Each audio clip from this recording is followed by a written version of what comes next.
أعوذ بالله من الشيطان الرجيم بسم الله الرحمن الرحيم الملك يومئذ الحق للرحمن وكان يوما على الكافرين عسيرا ويوم يعض الظالم على يديه يقول يا ليتني اتخذت مع الرسول سبيلا یا ویلتا لیتنی لم اتخذ فلانا خلیلا لقد اضلنی عن الذکر بعد اذ جاءنی وکان الشیطان للانسان خذولا وقال الرسول یا رب ان قوم اتخذوا هذا القرآن مہجورا۔ یہ سورہ الفرقان کی 25 سے لے کر 30 تک کی آیات ہیں، بہت ہی سبق آموز ہیں اور معمولی غور کرنے والوں کے لیے اس میں بہت بڑا سبق ہے۔ بتایا گیا اس دن سچی بادشاہی اللہ کی ہوگی۔ اس دن یعنی وہ قیامت کا دن ہے، فیصلے کا دن ہے۔ سچی بادشاہی یعنی بادشاہی تو آج بھی اسی کی ہے، لیکن اس دن کیونکہ فیصلے کا دن ہے، آج تو اختیار دیا گیا ہے اور دیکھا جا رہا ہے، پوری طرح اللہ کی نگاہ ہے آپ کے اوپر۔ اور یہ جو اللہ کے عذاب کے کوڑے ذرا اس میں شدت آتی جا رہی ہے، ایسے نہیں آتی جا رہی ہے، کیونکہ وہ دیکھ رہا ہے اس لیے شدت آتی جا رہی ہے کہ انسان اپنی نافرمانی میں چونکہ بڑھتا جا رہا ہے تو وہ اپنے جو ہے نا کوڑے کو حرکت دینے میں ذرا شدت اختیار کر رہا ہے، اور یہ جتنی اور زیادہ آگے بڑھیں گے کوڑا اسی انداز سے حرکت کرے گا۔ اور موقع دیا ہے یہاں کہ واپس پلٹو، یہ ہلکے کے چوکے جو لگائے جا رہے ہیں، ہلکے کوڑے برسائے جا رہے ہیں، یہ صرف اس لیے ہیں کہ اللہ کی طرف پلٹو، اپنے مالک اور خالق کی طرف، جس کے لیے آپ کو پیدا کیا گیا ہے۔ تمہیں اللہ نے اپنی بندگی کے لیے پیدا کیا ہے۔ وہ جو کہتے ہیں نا پیدا کیا انسان کو درد دل کے واسطے، یہ بالکل جھوٹے ہیں۔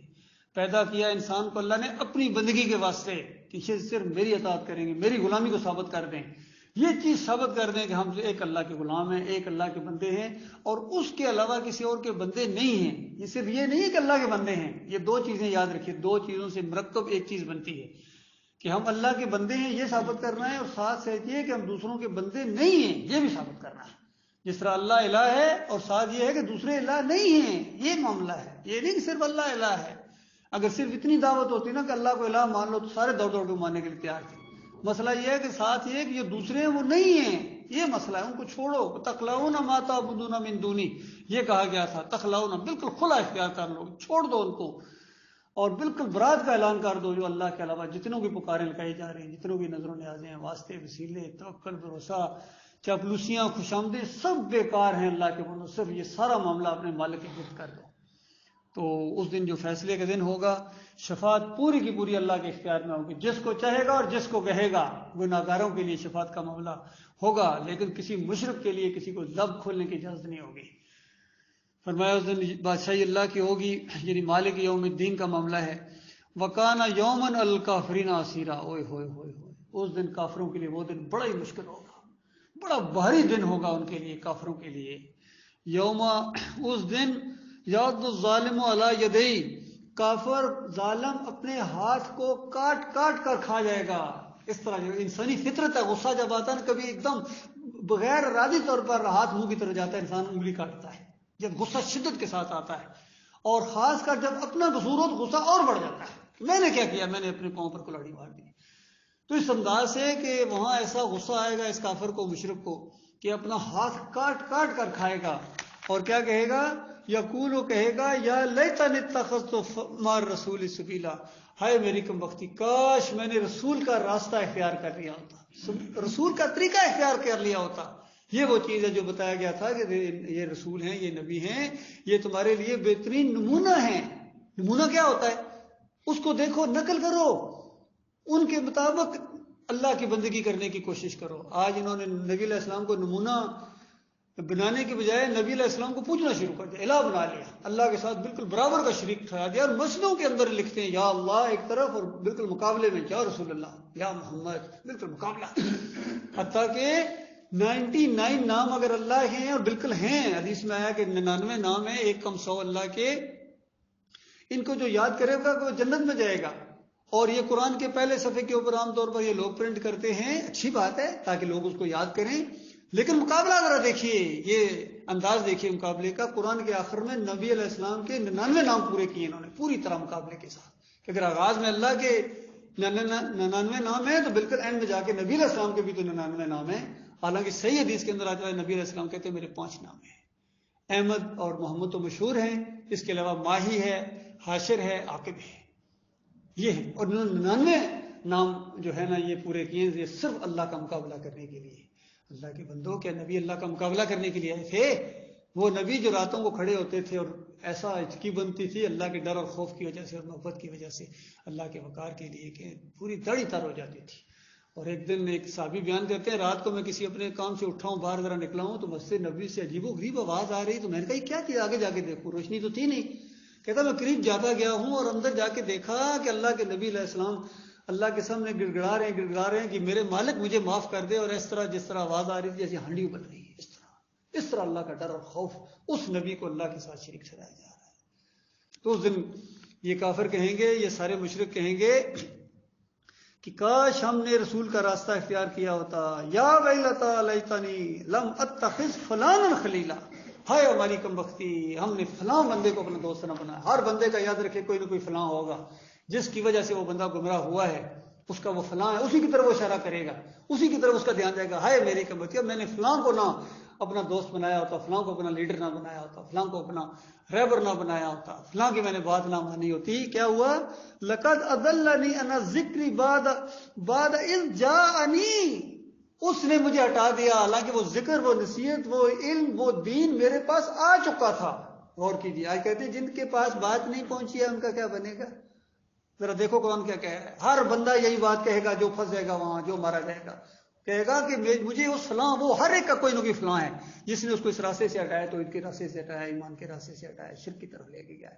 اور ہماری آنکھوں کے سامنے جو ہم نے یہ منظر دیکھا ہے، باقی اور لوگوں نے بھی ہیں سارے، وہ بھی دنیا کے سامنے، لیکن خاص کر ہم اپنی بات کر رہے ہیں کس طرح مومنوں کی جماعت قائم ہوئی تھی اور کس طرح اس نے ہمیں گمراہ کیا ہے سجدہ تعظیمی کے شرک کے اندر. کس نے؟ یہ سارے کہیں گے محمد حنیف کے ساتھی کہ کاش اس محمد حنیف کی بات کو میں نے نہ مانا ہوتا، کاش حق آنے کے بعد اس ظالم نے ہمیں گمراہ کر دیا تھا. اس انداز سے کہیں گے، اس کا نام لے کے کہیں گے، اس کے باپ کا بھی نام لیں گے. اس انداز سے اللہ کے بندو یہ مذاق نہ سمجھو، یہ دین کی دعوت ہے، قرآن کا ایک انداز ہے. ہر بندہ جو گمراہ ہوا ہے جس نے اللہ کے علاوہ کسی اور کو پکارا ہے، کسی اور کو رکوع سجدے کیے واسطے وسیلے، جس کی وجہ سے یہ اشرف علی تھانوی کہتے ہیں اللہ کے بندوں کو نبی کا بندہ کہا جا سکتا ہے. اب جو نبی کے بندے بنے ہیں نا، انہوں نے نام اپنا رکھا عبد الرسول. اندازہ لگے افغانستان کے ایک بہت بڑا جرنیل جنگ لڑ رہا ہے، اندازہ آزادی کی جنگ لڑ رہا ہے، مجاہد مشہور ہو گیا، اور نام کیا ہے؟ عبد الرسول. اور وہاں پیپل پارٹی کا ایک بہت بڑا لیڈر تھا کراچی میں، این ڈی خان، نبی داد خان، کہ یہ نبی کا دیا ہوا ہے. اس طرح کوئی طفیل محمد ہے، جماعت اسلامی کا نائب امیر طفیل محمد نام ان کا، کہ محمد صلی اللہ علیہ وسلم کی طفیل، کوئی کرامت عثمان ہے، کوئی علی بخش ہے، کوئی پیراں دیتا ہے. یہ سارے مشرکانہ نام انہوں نے کیوں رکھے؟ ان کے دماغوں میں شرک ہے، ان کے خون میں شرک ہے. اس وجہ سے ان کو پھیر دیا گیا، اللہ کی بندگی سے نبی کی بندگی کی طرف پھیر دیا گیا ہے. زکریا صاحب کہتے ہیں آدم علیہ السلام کی توبہ قبول ہی نہیں ہو رہی تھی جب تک نبی کا واسطہ نہیں دیا. بتاؤ کہاں لکھا ہوا بے ایمانو، کہاں سے یہ روایت لائے ہو؟ قرآن میں تو صاف لکھا ہوا، اللہ تعالیٰ فرماتا میں نے آدم کو طریقہ بتایا، میں نے وہ کلمات القا کیے اس کے دماغ کے اندر کہ اس طرح دعا مانگ میرے سے، اور پھر اس طرح دعا مانگی ربنا ظلمنا انفسنا فإن لم تغفر لنا وترحمنا لنکونن من الخاسرین. دونوں نے دعا مانگی، ربنا اے ہمارے رب، ہم نے اپنی جانوں پر ظلم کیا ہے. یہ طریقہ ہے کہ کوئی گناہ ہو جائے اقرار کرو، وہ ایسا تمہارا مالک ہے، آقا ہے کہ اس سے نہیں چھپ سکتے ہو. یقین کیجئے اس سے نہیں چھپ سکتے ہو. وہ دلوں کے اٹھنے کے اندر وسوسوں کو جاننے والا ہے. وہ جب وسوسہ اٹھنے سے کھربوں سال پہلے بھی اس کو پتا تھا کیا وسوسہ اٹھے گا. وہ ایسا مالک ہے، اس سے چھپو گے؟ کوئی اس کو جا کے بتائے گا کہ اس کے ساتھ یہ معاملہ کیا جائے، یہ اچھا آدمی، کوئی بتائے گا؟ اس کو بتائے گا؟ جس انداز سے اپنے مالک اور خالق کو پہچانو. کتنا زبردست رب ہے. جہاں اس سے ڈرنے کا موقع ہے کہ وہ دلوں کا حال جانتا ہے، وہاں خوشی کا معاملہ یہ ہے کہ ہماری نیتیں اگر صحیح ہو جائیں گی، تمہیں اچھی نیتیں رکھے، اچھے نیتوں کے ساتھ معاملات کرو، تو وہ مالک ان نیتوں کو بھی جاننے والا ہے، اس پر بھی وہ آپ کو اجر دے گا. بتاؤ نیت پر کیا خرچہ ہوتا ہے آپ کا، کہ نیت بھی نہیں کر سکتے اچھے کام کی، اس نیت پر بھی وہ نیکی لکھ دیتا ہے. مالک ایسا رب ہے، ارادے جاننے والا ہے. ہم کوئی کام کر پائیں نہ کر پائیں، ہمارے ارادے یہی ہیں کہ ہم نے پوری دنیا سے شرک و کفر کا خاتمہ کر دینا انشاءاللہ. کفر و شرک کا جنازہ اٹھانا ہے، سب کو ہم نے نکالنا ہے اس شرک کو، جو بھی اللہ کے علاوہ پوجے جا رہے ہیں. ارادہ یہی، ہم کر پائیں نہ کر پائیں، ہم اپنا ارادہ ہم بیان کر رہے ہیں، لوگوں سنو، ہم بالکل تمہاری بت پرستی کا خاتمہ کریں گے انشاءاللہ جب ہمیں موقع ملے گا، ہم آگے بڑھیں گے انشاءاللہ، پیچھے ہٹنے والے نہیں ہیں، ہم چپ ہونے والے نہیں ہیں، یا تو جان جائے گی یا دین کا دبا پکڑے گا انشاءاللہ۔ فرمایا کاش وہ کہیں گے کسی کو ہم نے دوست نہ بنایا ہوتا جن بے ایمانوں نے، کاش ہم نے بریلویوں کو اپنا لیڈر نہ بنایا ہوتا، کاش اعلیٰ حضرت رب العلیٰ کو اپنا نہ بنایا ہوتا، اس بے ایمان نے ہمیں پٹڑی سے اتار دیا۔ اس طریقے سے کہیں گے سارے، آج تو کہتے ہیں ہم فلاں حضرت کے لیے، بس انہیں کے لیے جئیں گے، ان کے لیے مریں گے، کہیں گے کاش ہم نے یہ پی ٹی آئی کو اور نواز شریف کو ان کو اپنا لیڈر نہ بنایا، بے ایمانوں نے ہمیں راستے سے ہٹا دیا، اسلام کی بجائے جمہوریت کی طرف لے گئے بے ایمان۔ پھر انہوں نے ہمیں پہنچایا ہے عوام کی، انہوں نے بتایا کہ انہوں بے ایمانوں نے بتایا کہ طاقت کا سرچشمہ عوام ہے، انہوں نے بتایا ہے، ہمیں پتہ چل گیا تھا کہ طاقت کا سرچشمہ اللہ ہے، پوری کائنات کا مالک اللہ ہے، لیکن انہوں کا عوام کی خدائی ہے، ان بے ایمانوں نے ہمیں پھسلا دیا، لے گئے اپنی طرف سے۔ کاش ہم نے ان کو دوست نہ بنایا ہوتا، کاش ہم نے ان کے لیڈر نہ بنایا ہوتا، ان ظالموں نے ہمیں جو ہے بالکل گمراہ کر دیا۔ وَقَانَ الشَّيْطَانُ لِلْإِنسَانِ خَذُولًا، اور انسان کا سب سے بڑا دشمن شیطان ہے، بتایا ابلیس نے یہ سب کچھ کیا ہے، یہ اس نے کیا ہے، یہ پیچھے وہ کمانڈ کر رہا ہے، وہ پیچھے ہینڈلر وہ ہے، ہینڈلر ہے، ساری انسانیت کو گمراہ کرنے کا ہینڈلر وہ ہے، سازی، پہلے سازش کرتا ہے پھر مداخلت کرتا ہے، سازش پہلے ہوتی ہے، پہلے اس کو گمراہ کرنے کا پورا پروگرام بنایا ہے، پھر مداخلت کی ہے، پھر گمراہ کیا ہے۔ یہ اتنی سادہ سی بات ہمارے جرنیلوں کو اور ہمارے بڑے بڑے پرائم منسٹر کو اور بڑے بڑے صدر اور بڑے بڑے لیڈروں کو یہ بات سمجھ نہیں آ رہی ہے، سمجھ آ رہی ہے، صرف فریبکاری ہے، صرف دبا گئے ہیں، اپنے ضمیر کی آواز کو دباتے ہیں، تو یہ معاملہ ہے۔ اور ایسے موقع کے اوپر جب یہ جہنم کی آگ کے اندر جا رہے ہوں گے، فیل ہو گئے ہوں گے اس ایمان عقیدے کی آزمائش کے اندر، اس وقت نبی علیہ السلام بھی سب کچھ دیکھ رہے ہوں گے، وہاں میدان محشر ہوگا، نبی علیہ السلام کیا کہیں گے؟ وقال الرسول، رسول صلی اللہ علیہ وآلہ وسلم کہیں گے یا ربی ان قوم اتخذوا ھذا القرآن مہجورا، انہوں نے، اس قوم نے قرآن کو مذاق بنا دیا تھا، انہوں نے قرآن کو بالکل چھوڑ دیا تھا، قرآن کو چھوڑ دیا تھا، اس وجہ سے یہ فرقے بنے۔ قرآن کو ماننے والا اللہ کے علاوہ کسی اور کو پکارے، قرآن کے پہلے صفحے کے اوپر یہ بات لکھی ہوئی ہے، اللہ کے حمد و ثنا بیان کرنے کے بعد اقرار کرو ایاک نعبد و ایاک نستعین، اے اللہ ہم تیری عبادت کریں، تجھ سے مدد مانگتے ہیں۔ بتائیے جب تجھ سے مدد مانگتے ہیں تو پھر یا علی مدد کہاں سے آ گیا، یا رسول مدد کدھر آ گیا، یا اگسنی کیسے نعرہ لگا، یا عبد القادر جیلانی تیری دعائیال مدد، یا غوث کے پکار کے کہاں سے آگے، کہاں سے لائے ہو؟ قرآن میں تو نہیں ہے، حدیث میں تو نہیں ہے، صحابہ نے نہیں لگائے تھے، کسی مومن نے نہیں لگائے، تم کہاں سے لے کے آگے؟